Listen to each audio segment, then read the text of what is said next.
Cowboy Jim. I hope your day is going well. And up here in Fort Mac, it's starting to get chilly at tonight, anyways, and fairly warm during the day, which was kind of pleasant.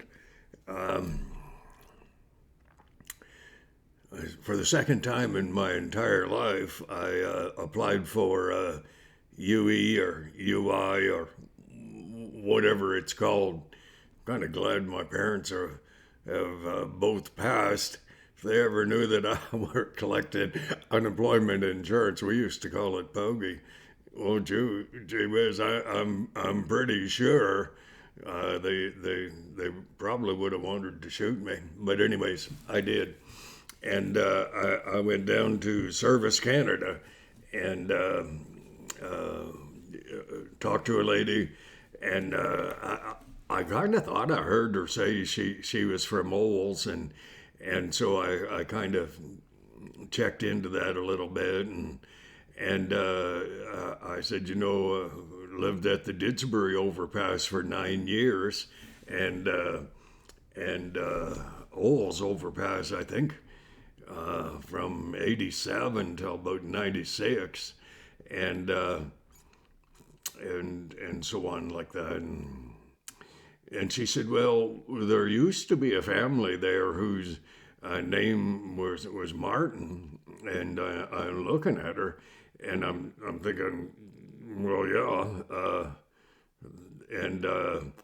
and she says they sold horses, and I thought, I I don't remember selling a horse there, and then I thought, oh, Jerry, Big Jerry, I traded him for a horse that I couldn't stay on. And a little lady said no one could stay on. Well, my oldest boy was the only one that, well, he was only put off her once, and she was a cutting horse and out of Poco Bueno, and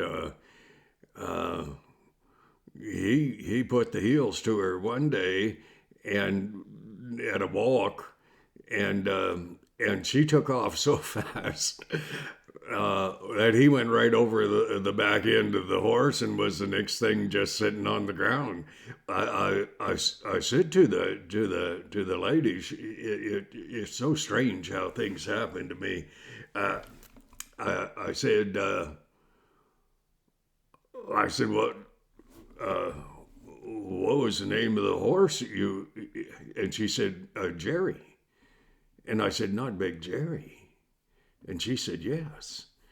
And I said, well, and you traded me that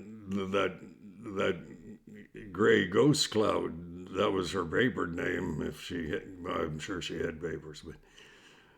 And I called her the gray female dog because she could put me on the ground any time she chose. I have a great dent in my belt buckle that she gave me compliments of some rocks that were sticking out of the ground when she did a 90-degree turn. My stirrup broke right off the saddle. And I was riding too heavy in the stirrups, trying to draw her back a little bit, and that didn't work. And I caught some rocks. I stopped on the way back to the Olds Overpass at the Sundry Hospital the next day, and I just wanted to know how many ribs I'd broken, because I knew I'd broken some, and I'd only broken 3. It felt like more. And great hematoma right just above my belt back here, and I thought, gee whiz, good thing she only could put me off once. And then she ran back to the trailer and waited for me to walk that half mile or a mile. Not a nice horse. Anyways, strange how things go. I mean, you meet someone you sold a horse to in, maybe 1990 or something. I don't know. Perhaps it wasn't that early, but it is so strange. And and I thought, well, that's not really as strange as the dumbest thing that I ever heard, which was I was at camp just out of Suncor, Maine, and trying to remember the blessed name of the camp. It doesn't matter.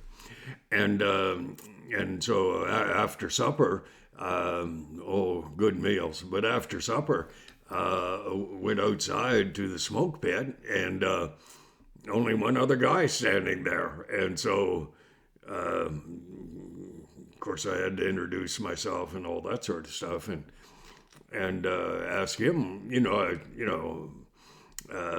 where are you from? And he says, oh, from Oles. And I said, I know Oles pretty well. And I said, whereabouts? And he said, well, near the Oles overpass. And I said, well, there are not many houses there. There's a little one behind where that gas station was for so many years. And that was always rented. And then there's another one half a mile north of the Oles overpass on the west side of the highway. And he said, yeah, he really wasn't in a rush to tell me. I don't think I look that unsavory, but who knows? And I said, do you mean you live in that, that's your place, that gray house there? And he said, yes. I said, really? He said, yeah. And I said, well, the tile on the floor is still gray? And he said, yes. And I said, well, that arch that was built around the stove, it was kind of funny. The stove was right at a kitchen window, and I thought, well, that's not terrible. And I said, well, what does the arch still look good? And he said, well, how do you know about the arch? I said, I built the house. And I said, I used to own that. And my dad and I built the house, and I ran the cabinet business out of there for a long time. And I look around and I say, strangest things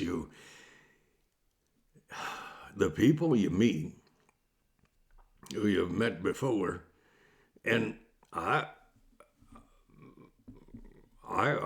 suppose my memory is as good as my sister's. We're all kind of a little backwards in the memory department, and but it is so remarkable to run into people, and some of them recognize me, and that's even funnier still, because I always tried to blend in. Not very well. No, I never tried very hard. But anyways, that's the way it is. And well, I will never forget the director on Heartland. He said, don't come back, eh? And I said, well, I said, I didn't think I had done anything wrong, just doing background junk on that TV thing, Heartland. And he said, you don't blend in. And I said, what do you mean? He said, well, you're not forgettable. And I said, I have spent my whole life trying to blend in.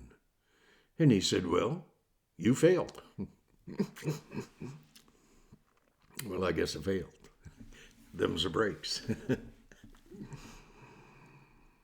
I always try to have some hard thing I can say to you. Listen, don't don't forget the baby children, and and the baby children who have grown into adults. Okay. God bless you. God bless.